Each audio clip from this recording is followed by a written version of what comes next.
Hi, everyone. Thank you so much for joining us tonight. My name is Lexy Locklear, she, her, hers. I'm Lumbee from North Carolina, and I am joined tonight by one of our own NLI family, Amy Warne. Thank you so much for Amy. Thank you so much, Amy, for being here. It's always a joy to get to talk to our alumni, and I'm super excited to dive more into conversation with you. But before I properly introduce you and a bit about your background, I want to tell a little bit about Advance and what we do here at this organization. So, Advanced Native Political Leadership, or Advance just for short, is the first and only national Native led organization dedicated to building political power within Native communities. We take a holistic approach to create an ecosystem that focuses on leadership recruitment and support, civic engagement, data and research, and national coordination. We believe that when Native peoples and communities have access to national networks, innovative tools for organizing, strong voter engagement strategies, and pathways to leadership, we strengthen the health and well being of all of our communities at large. Native political engagement has been deeply limited by historical, legal, and modern barriers. This is especially true for Native women specifically. Because of these barriers, Native peoples remain drastically underrepresented in government at every level, whether that be local, state, or federal. Um, and that's a cornerstone of our effort at Advance is to increase representation within these communities through the Native Leadership Institute. The NLI, or the Native Leadership Institute, is Advance's training program designed by and for Indigenous peoples. It offers a culturally grounded, cohort based experience for Native leaders who are ready to step into elective office or just learn more about leadership in general. Um, Over the course of this multi day training, participants gain the practical skills and tools needed to run successful campaigns, all while being rooted in shared Indigenous values.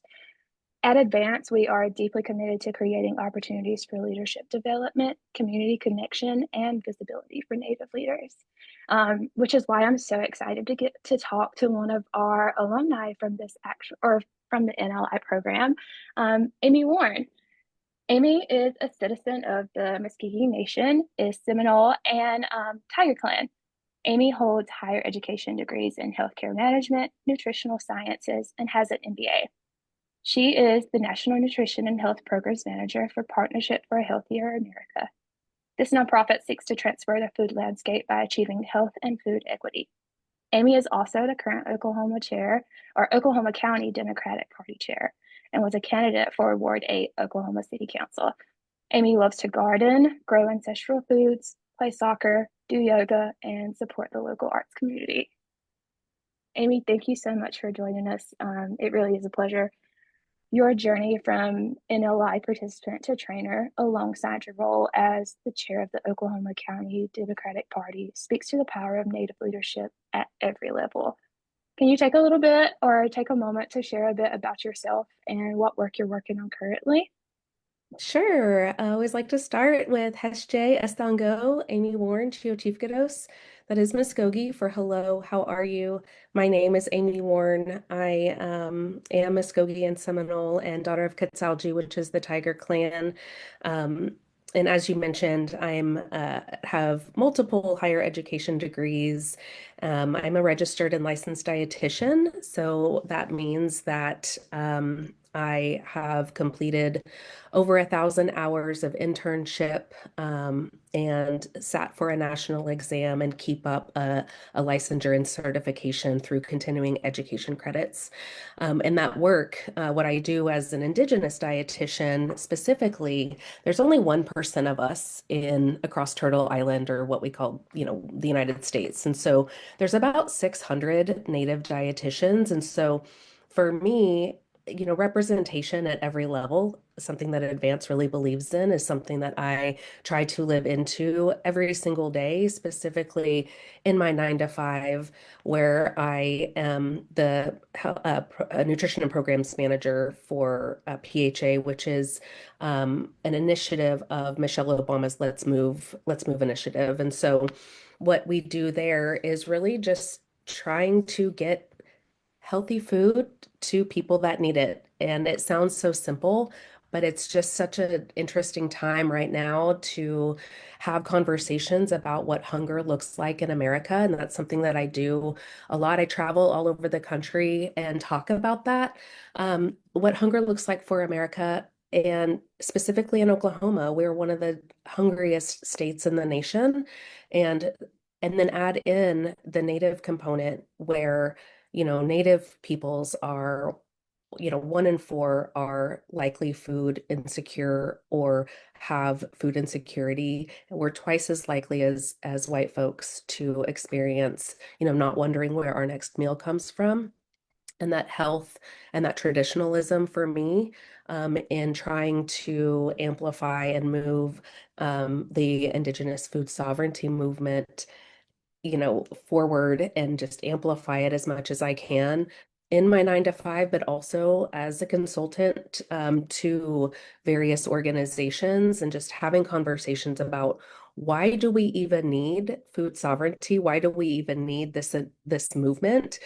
Because of historical barriers, because of the things that we have barely just touched on in, the systems that have been set up to keep Black and brown people hungry and needing resources. And so that's kind of what I do in my 9 to 5 is talk about food. I think food justice is social justice. There's a lot of people that um, need help, and that is honestly by design. And one of the historical strategies that Native peoples have gone through is being removed from so many things, but particularly our food, and being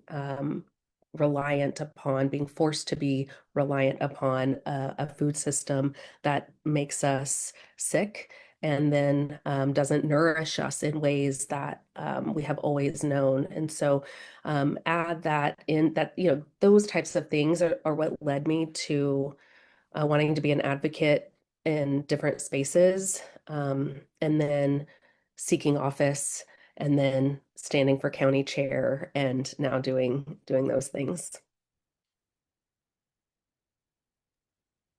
Thank you so much for sharing. It's evident to see in that answer that you wear many hats as a community leader in your 9 to 5. You're a parent, you're a daughter, and you're also an NLI trainer. Looking back on your leadership journey, was there a specific moment, experience, or a person that helped you step into leadership? What was it that inspired you to go above and beyond for not just your family, but for your community?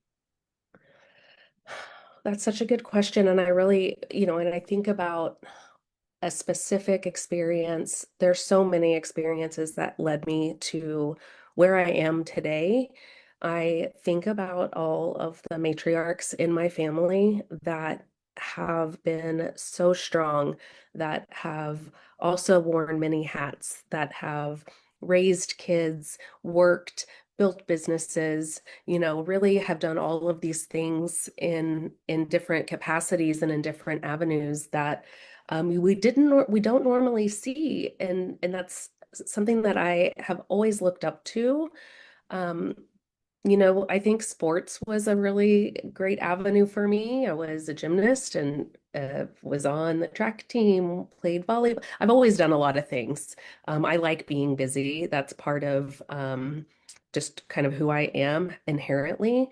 But then, being on the different sports teams and like playing volleyball or, being an All-American, NCAA All-American cheerleader, all of these things taught me what it's like to be in different communities and different team settings, and how we all have to row in the same direction in order to get to our end result, whether that's a national championship or, what have you.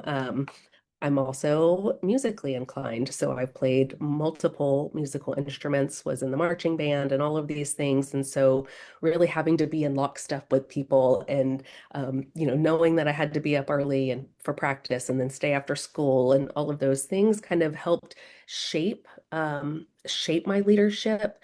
But as I got older and I started thinking about, I started seeing different causes, right? Like different things that were happening. And Food has always been a big issue for me. It's why I became a dietitian, wanting people to just have what every human deserves, healthy, nourishing food and water, was a huge catapult for me because there were times where I was hungry, growing up.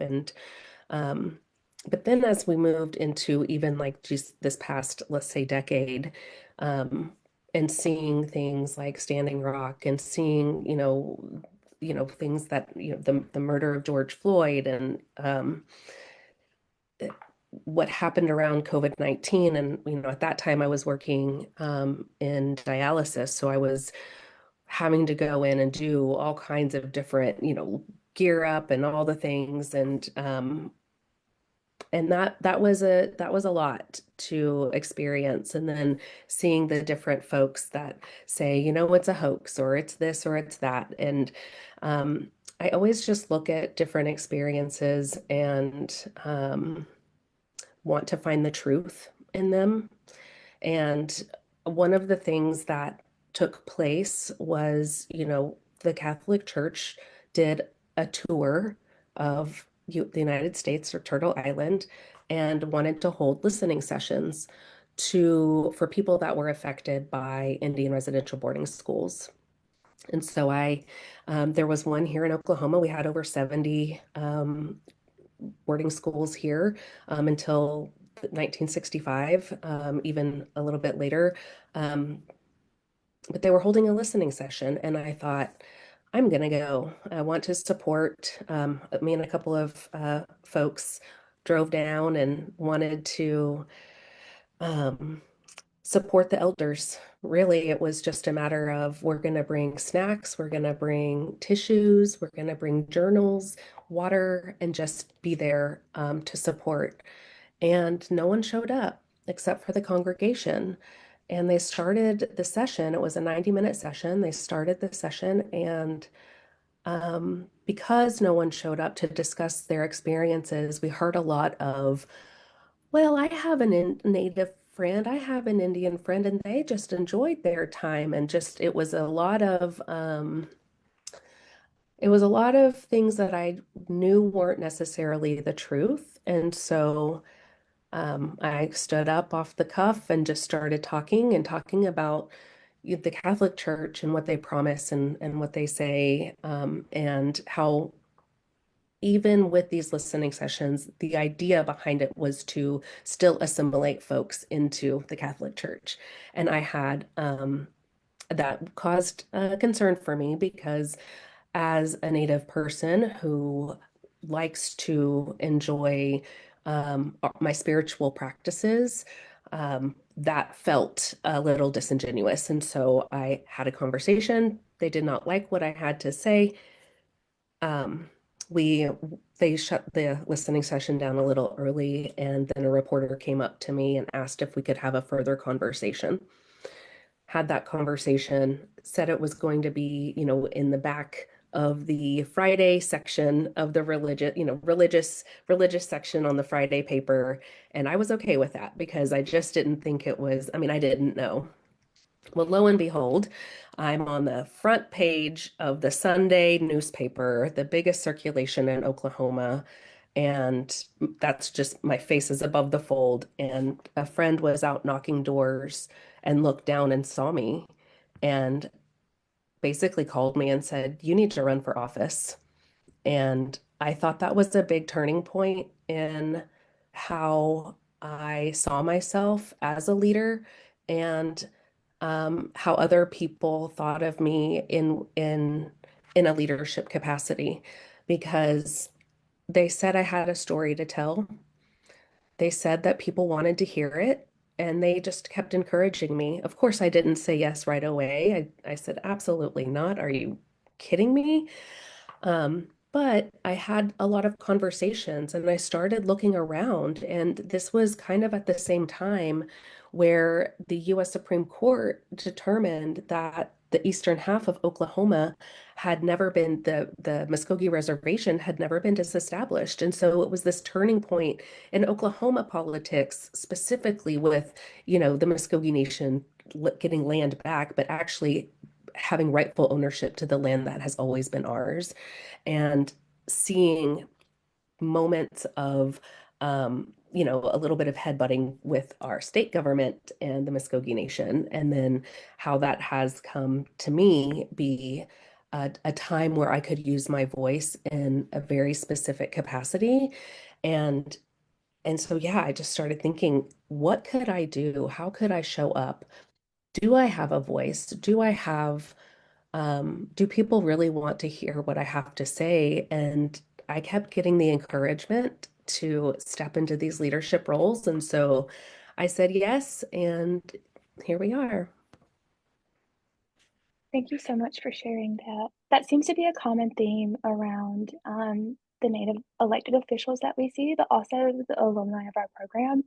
You take that first step being nominated by your community, and when you see that leadership, or you see others reflecting how powerful your leadership is. So it's such a powerful story. Thank you. You're currently leading in a time where the world is shifting so rapidly, and you kind of talked about this in your answer, but it's kind of creating uncertainty and challenges for so many at different levels. Could you share some of the ways that you're navigating our changing world in democracy? Has your leadership, or how has your leadership prepared you for this moment? Um, yeah, It is a very challenging time across the board in really every capacity that I hold. Funding is being cut left and right from not just from everything that is creative, it seems, that's important, that nourishes people, whether that's the art space or, health and food and education and things like that. I mean, there's just so many things happening right now, and it does create uncertainty and challenges. And one of the things that I really have learned to do is try and listen. And I listen with such intent because I want to get to the heart of the matter. And with that listening with intent, what comes up are very specific questions that I like to ask people, whether that is people that hold that I'm in friendly rooms with, and people that I'm in unfriendly rooms with. And I think that's part of for me as a leader is the most important. It's about holding our values and asking those difficult questions, but also keeping in mind what our North Stars are, what my North Star is, right? And that's trying to lead with a lot of humility and integrity. And, there are times when, things happen and, we're all human and all of that stuff. But it's okay to just not know the full answer to, right? And so when I'm being asked questions, when I'm being questioned and I don't necessarily know the answer, I think it's the honest approach is to say, you know what, I don't know, but I will look that up for you. I think that goes a very long way. But then also on the flip side is really just trying to hold community leaders to account and to ask questions based on what I want to try and get to the heart of, what I'm trying to get to the root, what's the root cause of it, right?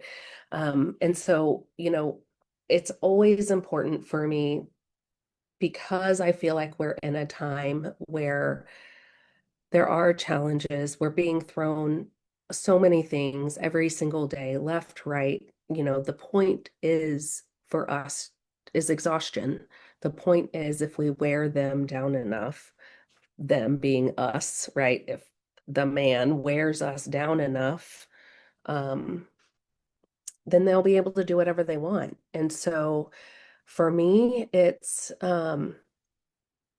sometimes sitting in stillness, but a lot of times being out in my garden and really just like getting my hands dirty and like knowing that I'm growing something. I'm growing something in my backyard and they can't take that away from me. And some of that food back there is the ancestral seeds that came over on the Trail of Tears with my ancestors. And that is such a form of resistance and such a way that I can give back to my community that nourishes them, that provides them with fuel, and does these things that people might not think about in that capacity, right? And so, going back to my garden, sitting, listening to music, being in community with folks, trying really hard to know what their end result, their end goal is to make me tired, and for myself to give myself enough grace to say I need a minute and to take some time, but then knowing um that it's okay to get back out there. I kind of think about I like to say like penguins, right? So we have penguins whenever there's a huge blizzard and there's just packs of them, rows and rows of penguins. And when they get tired, they go into the middle and they are protected, right? And then the people that come around them kind of take some of that weather. And then when they get tired, and so it's just kind of this thing. And so I try to do that with myself and the people that are in my community so that we can get back out there for another day and fight the good fight. That is such poignant advice for our alumni and folks who are looking for leadership roles in general. Thank you so much for sharing. I want to ask you a little bit more about your experience with the Native Leadership Institute. Before you became a trainer with NLI, you were an alumni yourself. Can you tell us what or who inspired you to actually apply for the program? Well, that is very interesting because I did not know about advance. What I knew was when I was deciding to run for office, I, when I make a decision to do something, I do it to the very best of my ability. I try really hard to put my heart and soul into it. It's a responsibility. And when I people kept asking me, what are you going to run for? You need to run for something. How about this? How about that? And nothing really felt quite right. Um, but I started looking around. I started doing research. I started thinking about where could my voice be most effective and what would that look like for me? And so when I started looking at the Oklahoma City Council, I realized, wow, so maybe less than five women have held office in at the city council level, um, even fewer people of color, unless they were in like a historically Black or brown community. It's just there was no natives elected into the Oklahoma City Council. So we have our mayor, Mayor Holt. He's Osage. He is a part of that horseshoe, but he's elected as mayor and not as the city council. And so I really started thinking about what this would look like, what would it require, and how much time does it take? And could a native even run, could a native like me even run for office? And so I just started literally just researching natives running for office, um, time, campaigns, like just trying to figure out what that would look like for me. And that is how I found Advance. I was not necessarily um, nominated to Advance. I was in the second cohort ever. And it was during COVID times, so there was not a lot of, so I was here. And so I think for me, it was really meant to be because I Googled and it popped up and I thought, well, what is this? By natives, for natives. Okay, that's different than anything I've seen so far because there are different trainings out there. Um, but I thought, okay, I already knew what I wanted to run for. And I knew I wanted to do it to the best of my ability. And so I applied, interviewed, got in, and it's a process, so I was very humbled by that and then went through the process and ran for office and did all of these great things that Advance taught me, that the Native Leadership Institute really taught me. And that's what I'm most proud of. And that's what I think is why I keep coming back to. Was there a particular moment during your training specifically that really changed how you viewed yourself as a leader? I know like your journey to city council is what brought you, but was there some part of the training where you're like, wow, okay, I can do this, or where you knew it was like actually attainable? Yeah, that is a really great question. When I think about a moment during my training that changed how I viewed myself, I have to think about there's a component of the training that takes you through your why, your stump speech. And it is a deep dive. I mean, it really just you go through this journey, you go through this process, and it's quite beautiful because it's a little scary and a little intimidating. And you try and figure out what your why is and why are you stepping up and how are you stepping into this space and all of these things. And what I had always done before I attended this training, I had always walked in two worlds. I'm expected to, it feels as though I am expected to walk in these two worlds, right? You can be native over here, you need to be this way over here. And I had just done that as because that's what society had taught me, that is when you are in corporate America over here, you're doing these things over here, this you look this way and that's that. And then whenever you get to be in community with folks that fill your cup, then you get to be this way over here. And what I was taught was that people want your full self. They want your authenticity. That's what's going to resonate with people. And it gave me that permission that I've always known I've had, but I never quite listened to. But it really gave me permission to show up fully Indigenous, to indigenize every space I enter, to remind folks that we're still here and we're not just here, but we're thriving. And look at all of these amazing things that we're doing. And so I really go back to um, that why, that part of the program. I mean, they teach so much more than that, but that helped me as I was going through my city council campaign.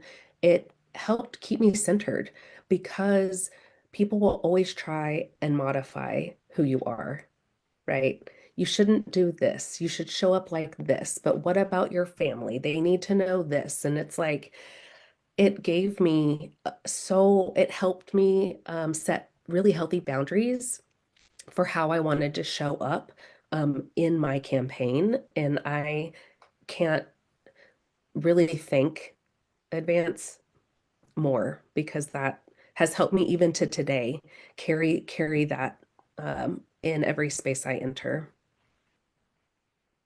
The stump speeches are always my favorite part of every training. It's just so inspiring to see folks get up and share their story in the most authentic way. And I feel like it builds community within y'all too. Like it helps the alumni network grow the vulnerability that they show to each other. So thank you for sharing that. And that's awesome. I mentioned this about our alumni network. So we have about a cohort of 150 plus folks that we've been graduated through now. Um, so once you graduate from this program, you enter into this cohort and you're able to connect with so many folks who have already done this, who maybe have ran for office already, who are currently elected officials. You have the opportunity to be a part of a cohort and access to a whole wealth of knowledge within Native leadership. As we continue to grow this network, how meaningful is it to have a community of value aligned leaders to you? Like, what has that meant to you personally to be able to access that? Yeah, I have the it's a really unique opportunity because I get to be because I've been a trainer and an alumni. I get to see different groups through their training process and then stay connected with them. And I think that is such humbling and like it's such an honor for me to be able to say, I know these folks. I helped train them. Now they're running for office and they're all over the country. And it is so exciting because I don't know, it's like this is the next generation of leaders.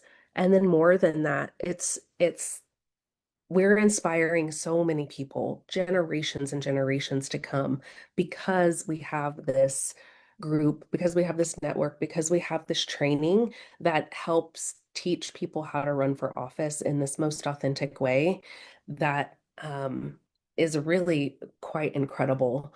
Um, sometimes it's really difficult to be in rooms where I am one of maybe a handful or maybe the only person of color. And this network teaches me it's a safe space, right? I know I can tap in to this alumni network and know that I'm not alone.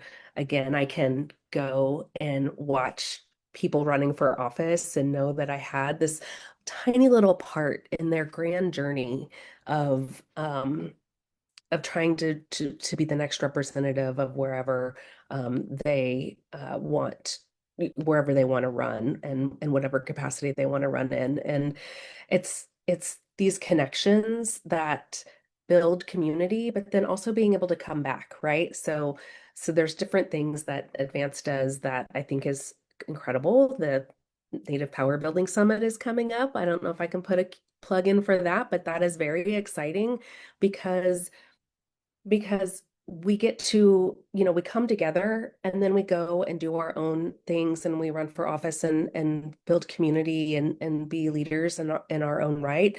But then we get these opportunities to come back together and catch up and it's like we never left. I mean, it just feels so good to be in these spaces. And so um I don't know, it knowing that we're all trying to, again, I just always talk like to go back to like rowing in the same direction, and we have this idea of building native power, growing representation in our own communities, being that person that might inspire somebody else to run for office, all of these different things. um I don't know, it's a pretty incredible experience. You've spoken with us tonight about the many leadership roles that you have. Um, with those responsibilities in mind and the time that it already takes to like perform them and give your all, what was it that inspired you to come back and be a trainer? Because it like yeah, what inspired you to come back and give back to the alumni network? Well, um, I think one I was asked, so that was kind of cool. But more than that, it's to me being a native leader, being a leader in a community carries a great deal of responsibility. And I hold that responsibility with such care and really in a way that I don't get in other capacities. This is these are different groups of people, and every time is a different journey and a different experience. Um, and so what inspired me was really knowing that I had a story, knowing that what I learned at at through NLI, what I learned there, what I implemented into my campaign, and really how very successful it was. I was so close, which is great for a first time candidate. Um, I knew I wanted to share that with folks because it's not easy to step up and say, I'm going to put my name on the ballot. It's not, it's even less easy as a candidate of color, and it's even less easy as a woman candidate of color. And so it is a great responsibility to be able to go back and share my experience because it's lived experience just there's nothing that can compare to it. And so you can have people that go through a training with trainers who might not have run for office, but it just doesn't, it's to be able to have like a meaningful conversation about, well, what did you do for X, Y, and Z? And how did you show up for this space? And I think that's why I always try and say yes whenever I can, because it's also generational, right? I know that I'm doing something that's going to affect the 7 generations to come, and that is something I hold very dear. And yeah.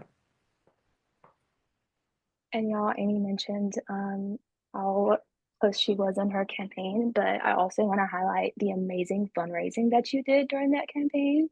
You killed it during there. So kudos to you for that. Can't wait to see you run again soon. Um, It'll happen. Yeah, it'll happen. It will. I just, when I ran for city council, it was just, it felt so, the timing felt so good. And the group of folks that I could have been leading with was just felt pretty great too. And yeah, I when I ran for city council, I was up against a two-time incumbent. He had won his previous election with 64% of the vote.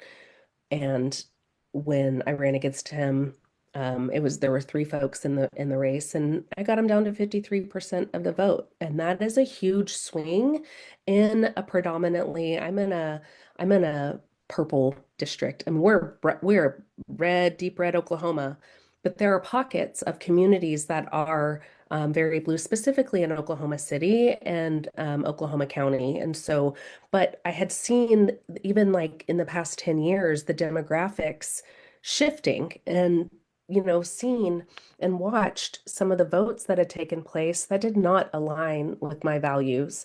And that was another motivator for me, was to really hold somebody to account and hopefully, um, ask them the tough questions, which I do. I still show up to city council meetings whenever I can and make public comment and ask tough questions. It's part of what I think a leader should do.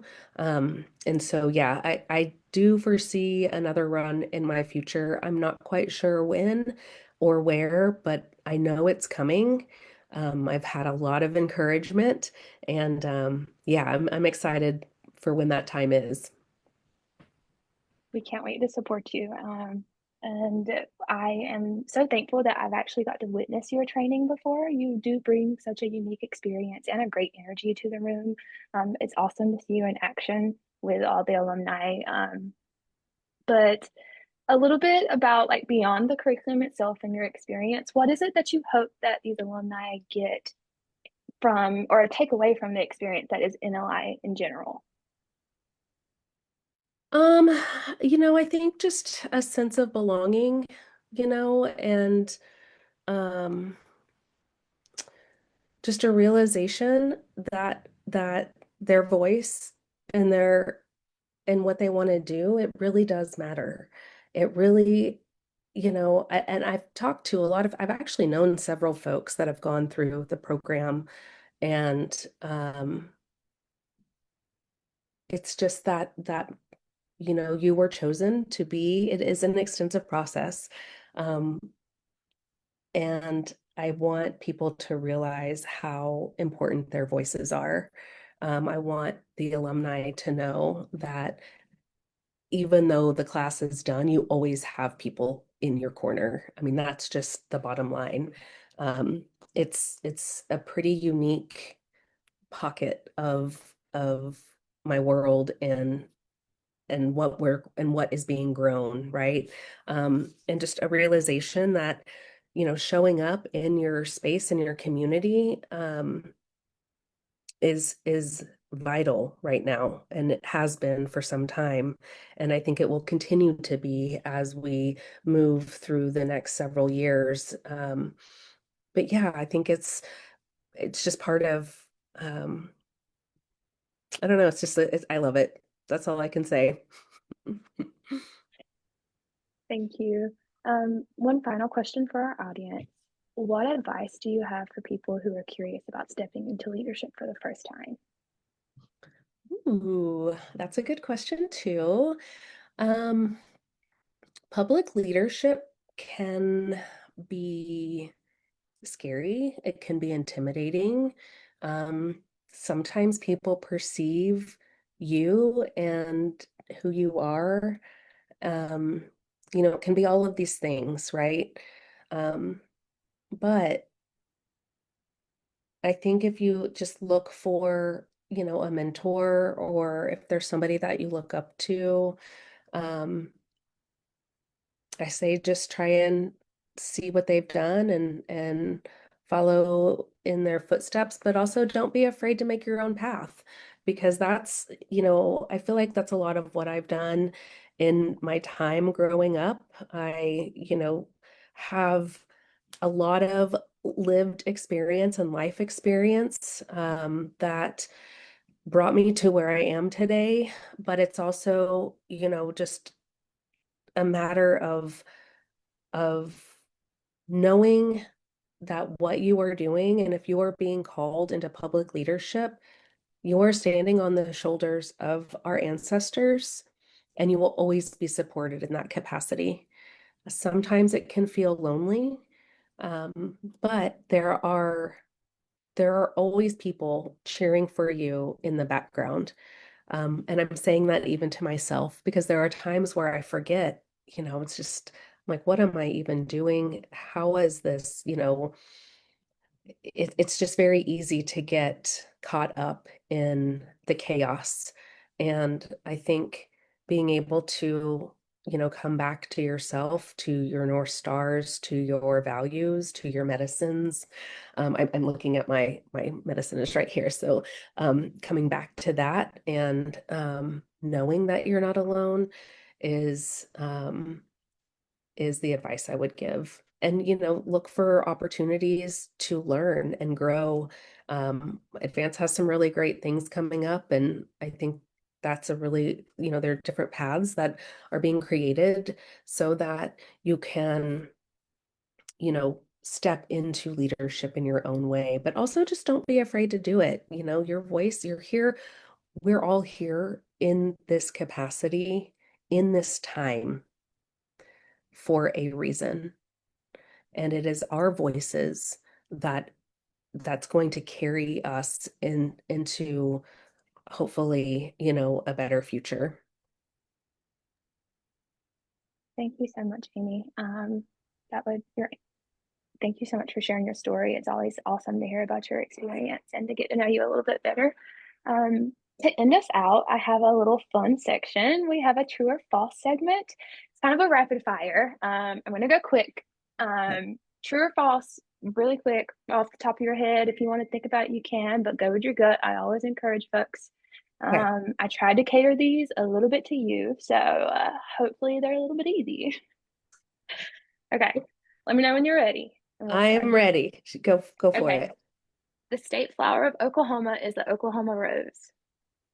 False. Red It's bud. true. Oh, oh, I said okay. Dang it. Okay, two. The Oklahoma City Thunder won their first NBA championship in 2024. False. When was it? 2025. Yes. Last year. Oklahoma is home to 39 tribal nations. Yes, sovereign native nations. Yes, true. Ducks can sleep with one eye open. Say that again. Ducks can sleep with one eye open. Ooh, I'm gonna say true. It is true. They can rest half of their brain while keeping the other half alert for predators while they're sleeping. I thought that was really cool. And y'all go check out Amy's website. She has a campaign website and she has the cutest picture of her with a duck. Yes, that was one of my fun photos that story in and of itself because they made us the voting date was on Valentine's Day and I was like, take a friend, grab a date. And I had this duck and it just brought me so much joy and it's yeah. So It's yes, such a cute photo. thank you. Okay, true or false? Kansas is the tornado capital of the world. Kansas? I'll say true. It's false. It's Oklahoma. Oh, We don't okay. have that Well, title, I thought it was a which trick question. Dang it. which was surprising to me. Of the world, they'll have more than Well, any other place geographically. we do. Yeah, we Yeah. actually had a tornado like in November of last year. That's very random, but Wow. Okay. Number six. There are more stars in the universe than grains of sand on Earth. can I say they're equal? That was no. False. False. No, it's true. Gosh darn it. I'm not good at this. Okay. 2026 is the first year that the US has hosted the World Cup. I don't think so. No, false. We Yes. also hosted in 1994. Yeah, Well, technically, we're co-hosting this year. So, but. technically. Sonic Drive-In was started in Oklahoma. True. True. Before they were the Or OKC Thunder, die. the name of the basketball team was the Seattle Supersonics. True. True. Okay, last one. The Thunder's mascot is a horse named Rumble. False. It is Bison. a Buffalo. bison. Buffalo. Um, Thank you, Amy. You got six. Right on Okay, the dot. yes. Thank you so much. That was so much fun, and such a great conversation. I hope that our alumni are able to tune back in whenever they need some uplifting words. And I'll be sure to make sure that everyone gets a copy of your video just to be sure that they do. But it's always a joy to have you. Thank you so much for your engagement, and thank you so much for giving back not only to your community, but to Native leadership and the NLI alumni in specific. We really appreciate you. Yes, thank you so much, Meadow, Meadow, Meadow. Appreciate you. For everyone else, thanks so much for joining us this evening. If this conversation has inspired you to learn more about how you can be a change in your community or what steps you can take to actually get into Native leadership, we would love to talk with you. We have some awesome programs coming up at the end of the year or later on in the year, I mean. You can learn more about our NLI and our leadership trainings by checking out our website, advancednativepl.org, and follow us on Facebook, Instagram, and X for more information about events coming your way. We also have our Native Power Building Summit in July 17th. So if you haven't gotten your tickets, please make sure to go online, register. We hope to see everyone in community in July in Scottsdale. Have a great night and keep showing up for your community, everyone. Thank you. Thank you.